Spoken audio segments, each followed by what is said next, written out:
Hey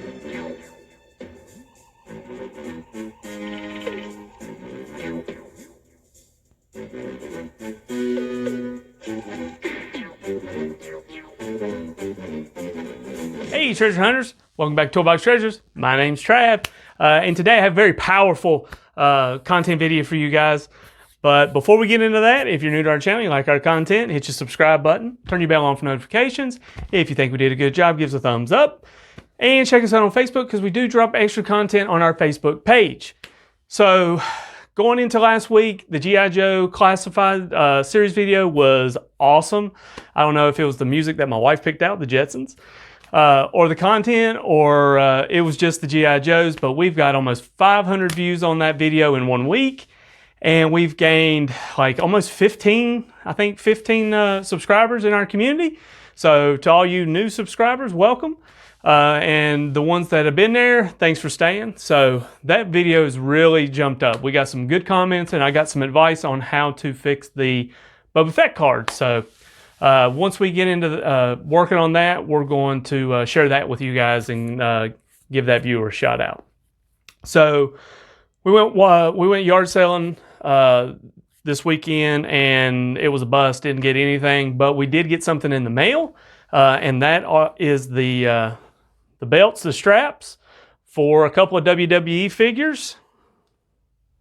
So we got the IC belt on the Ultimate Warrior, and we got the World Heavyweight Championship belt and the Tag Team belt on Nature Boy. Picked these up for $10 and that was shipped. So I thought that was a pretty good deal. It's nice to throw some accessories and a little gold on these guys to make them pop in my collection. And while that was all going on, I actually had a local friend here reach out to me and said that he was looking to liquidate his MOTU 200X collection. And I was happily eager to help him out with that. So we negotiated a little bit, and I think he gave me a really fair price. And you know, he even delivered them to my house for me. So it was a win-win for me, and he got a little cash in his pocket too. So let me share with you guys what we got. I love this line. The vintage line is great. That's what I played with when I was a kid, and always holds a special spot in my heart for MOTU and the original vintage line. But this is one of those rare occasions where the sequel's better than the original. I don't know. I like it that bad. I think I like it that way. I think this is kind of the Road Warrior in the Mad Max series, or even Empire Strikes Back in Star Wars. I think they did it better the second time around than they did on the first. Cartoon was better. The figures are better. You know, I like it better. So don't beat me up too bad in the comments on that. But if you agree with me, let me know. So first of all, we got a Master Universe versus the Snake Men 2-Bad. This is a really cool figure. I love the original vintage figure because there was not another figure like it. And the card on this is really cool. There's some of the Snake Men version of this line. This was done later in the line when the line was kind of dying out. This was what they did to revive it. So next we have the figure that I've been looking for the most, but I've yet to find, and I've got one more that I'm really looking for. So we got Beastman. I really like this version of Beastman. Once again, card's nice, and it's got some different figures on the back. I like the way that his head is centered between his shoulders, and his accessories that he has here. And of course, he has a really cool whip, which is better than the original because the original was just a string. Then this is going to be that classic figure that everybody had in the vintage line, and it's going to be Manny Faces.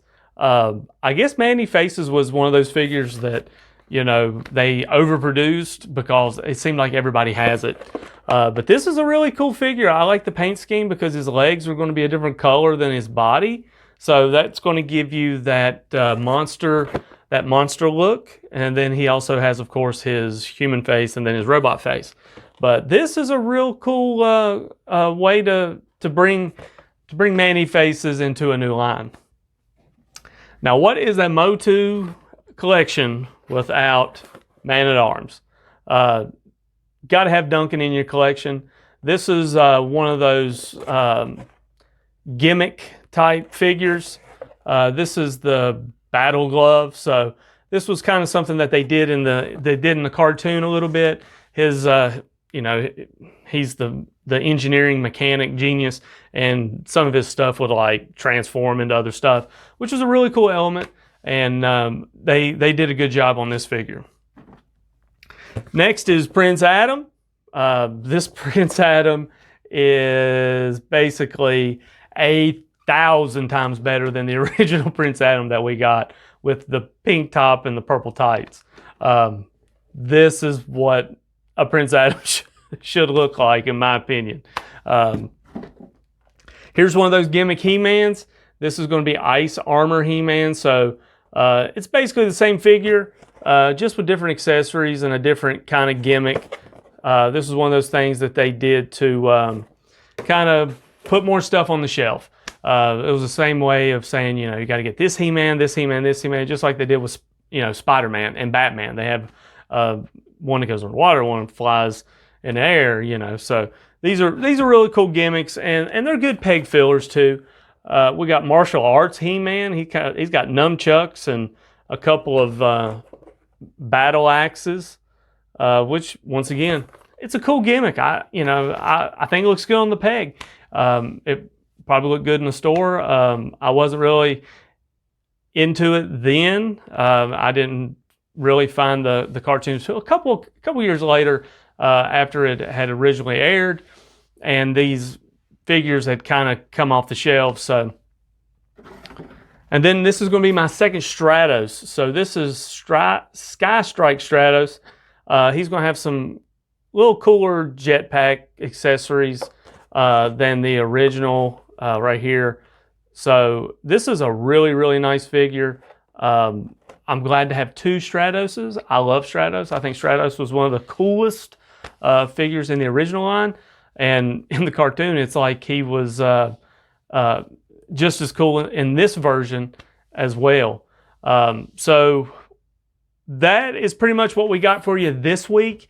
I want to thank everybody for going over and beyond on our last video with the G.I. Joe Classifieds. And this time we brought the power of MOTU into Toy Box Treasures. MOTU is a line that I'm very passionate about, but it is also one of the lines that I haven't been able to talk to you guys about much. We did Castle Grayskull. We did a couple of Mega Constructs. So now we got some 200X that we can throw on the peg wall. But I think we're going to need to add a few pegs because we're running out of space.